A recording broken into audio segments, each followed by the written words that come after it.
We're here at San Japan 2010 with Carrie Savage. Carrie, you were a voice actress. Uh-huh. You do a lot of the cutesy anime girls. You know me. Yes. What are some of the roles that you have done?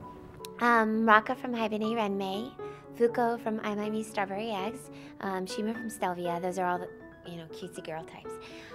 There's, lots of shows like Negaman.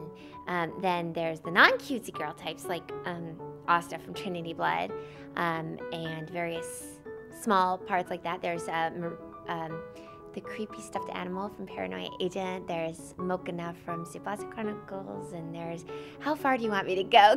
that works. You've also done a lot of video game characters as well. I know you did Aisha in Romancing Saga, Yes. one of my favorite games, and Oh. actually one of my favorite characters in the game. Oh. I use her in all my parties.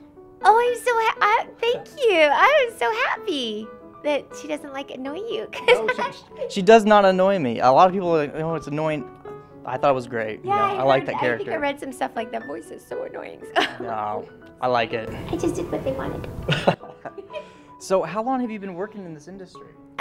Actually, as a voiceover actor, I've been an actor for almost my whole life. But for a voiceover, I started voiceover in about 2000, but I started anime in 2002. So that's how long I've been in the anime video game stuff. Yeah, and I think probably I started my first video game, Dynasty Warriors, probably like a year, like 2003 years. Now, so what are some of the differences between working for the game companies versus some of the anime localization companies? Well, A, games pay better. B, with with a video game, you don't have to match flap, usually. I mean, occasionally there's the small little movies where it is shown and you match a little bit, but often they will also film you doing a video game and they'll go back and reanimate slightly so that that character's mouth matches the way that you form your words, so you don't have to you never have to match exactly. Usually, a lot of video games you have to match. It'll have a couple seconds, or like 2.3 of a second, or whatever, and the line has to be there that time. They keep it within a time frame, but you still don't have to really match flap. For anime, it usually starts out, until you've been doing it for a while, then you start doing more than one line at a time, but it usually starts out one line at a time so that you can concentrate on doing your acting and matching the flap. Video games, you'll have a phone book size script, and usually you'll go down the page one line at a time, and you'll read each line maybe 3 different ways, and then they'll stop and correct you if you're kind of like the scene is not what you thought it was or something, and they'll explain what's happening in the scene, or they'll say, hey, could you do that one again, but we had a click, or change it slightly, or they'll just take one of the 3. They'll listen to the 3, like, I like that one, and they'll take that one. So it's a much quicker process. Video games are a much quicker process, and you often don't know as much about what's going on. So that's the scary part. Are you much of a gamer yourself? Do you play any of the games that you've done work for? Please don't hate me, but no. No? I do not have even a video game system at all. I know there are some that go on PC now, but in other ways, I find that when you're an actor, you spend a lot of time trying to get more work, and that's what I tend to focus on rather than playing games, because I've got to pay the bills. So, and also, if I'm going to play games, I love those music-based games like Rock Band and Guitar Hero, and I want all of those. If I could have games, I would have every music-based game. I love those. So you're also in a DDR then? Love that. Not so great at it, but love it. Love it, absolutely. All the music, all the dancing, all the playing stuff, because you feel like you're really playing guitar on Guitar Hero, even though you're not. It just feels like you're making music. The illusion of playing. When it sounds good, it's like, it just feels like you're doing it. I love those. That's great. So, what are some of the ways that the industry has changed as you've been working in it? Well, with a lot of companies, we go a lot faster. Like we'll go down the whole page for an anime, and we'll just do it a whole page at a time. or more. Is that because you're getting better at the process? Well, yeah, because a lot of us now have been doing it for so long that it's okay, we can do that, you know what I mean? And then we can go back and fix a line or two, but, you know, the rest of it works. A lot of it's changed because there aren't as many anime companies at all. You know, there's very little anime work being done in Los Angeles, which I just moved back to Los Angeles a little while ago, and there's not a lot of anime being done, obviously, because unfortunately, illegal downloading hurt the industry, and then the economy hurt the industry a lot further. So some video game companies shut down. So there's just not a lot going on with that. Then, you know, the economy also has hurt the video game industry as well. It's hurt everything. I mean, it's hurt movies, whatever. I'm sure it's hurt everything. And I think that's the biggest way. Also, when I started, there were a lot fewer, I think, little girl people who did the little girl characters. I think I got in at a pretty good time. I mean, there were some awesome people, but now there's a lot more. So there's a lot more competition within anime than what there used to be. There's a lot more new voices coming out, and now not just as many titles. Yeah, yes, and directors have a lot more to choose from. As far as now, I hear a lot of directors saying, you know, rather than auditioning just a few characters for each role, they're auditioning a lot more characters for each role, and then they're having a hard time choosing because they have so many great people. So, there's a lot more voice actors, and you know, you knew that would happen eventually. So that just means the industry's grown. So that's okay. You know, it's okay. What direction do you think the industry is going to be going in the next 10 years or so? Any predictions? I am very worried, actually. I'm very worried because I know that I've heard that a lot of Japanese companies are having trouble getting any anime produced. And the industry has suffered greatly over there, which means there's less work for us to do over here.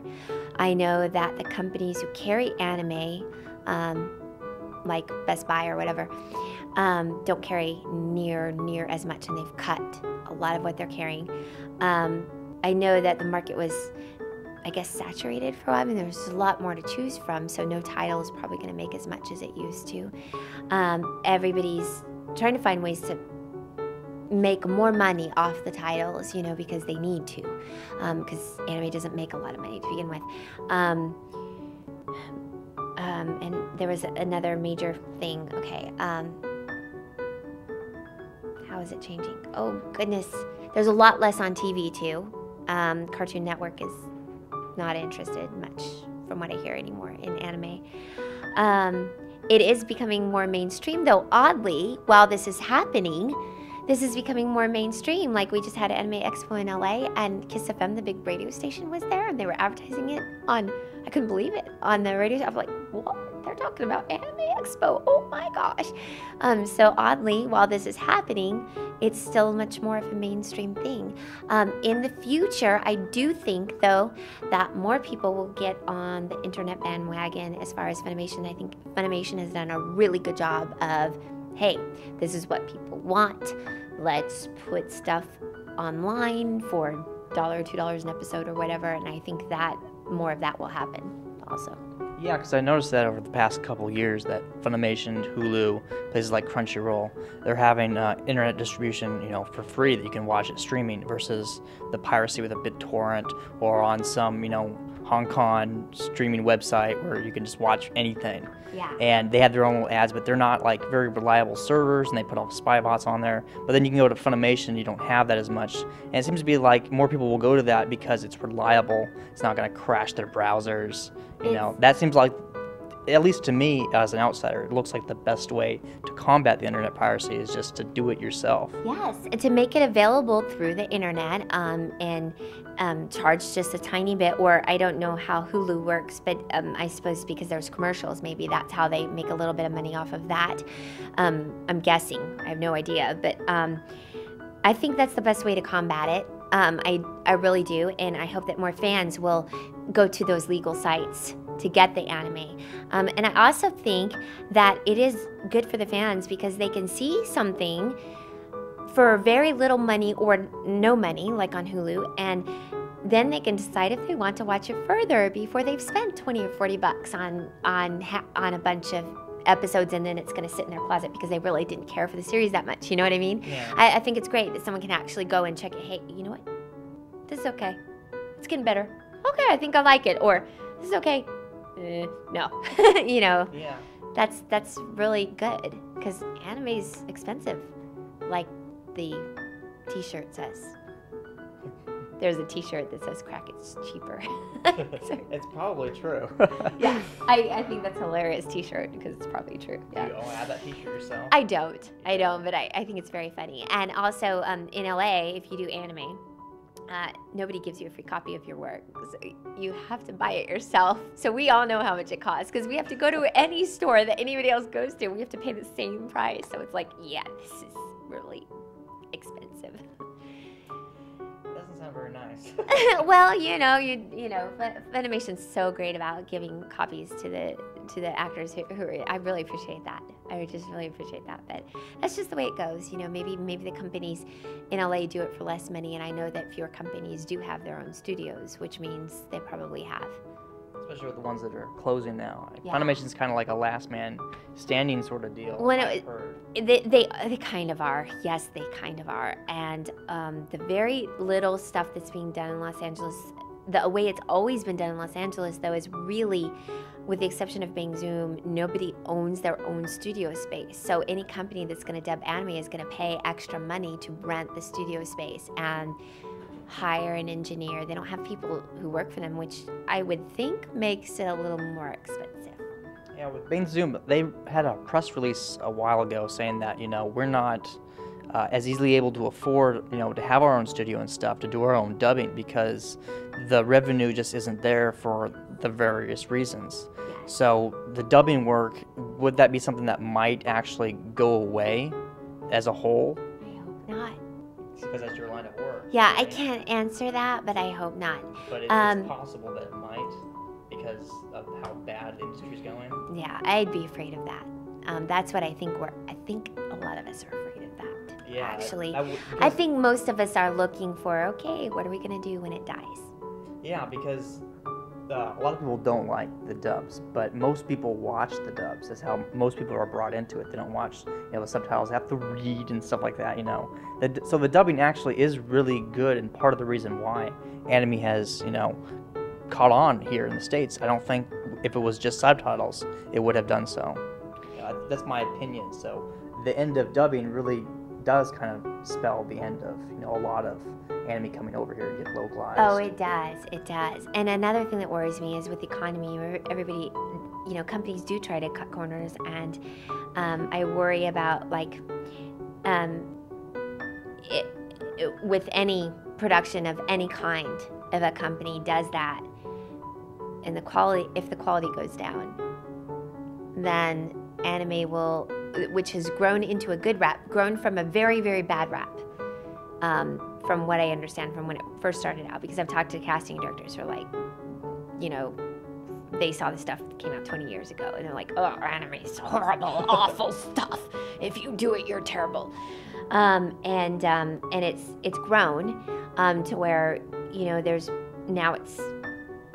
wonderful acting in it, and you know, I worry in the long run with that and with everything else, if companies try to cut corners, then if the quality goes down, then it's going to grow back into the bad rap, and then people are not going to want dubs, and then that further hurts the industry even more. Right. So. People are generally, you know, they might forgive a bad picture, but they really are picky over the sound, the quality of that, and, you know, the emotional relationship they have with the character. It has a lot to do with the voice, you know, the way it's expressed. I just hope that everyone who does anime still tries to put the best work they can out there when they do it, because I think that's really important. Definitely. Thank you so much for this interview, Carrie. We're here again at San Japan 2010 with Carrie Savage. Nice to meet you. Thank you.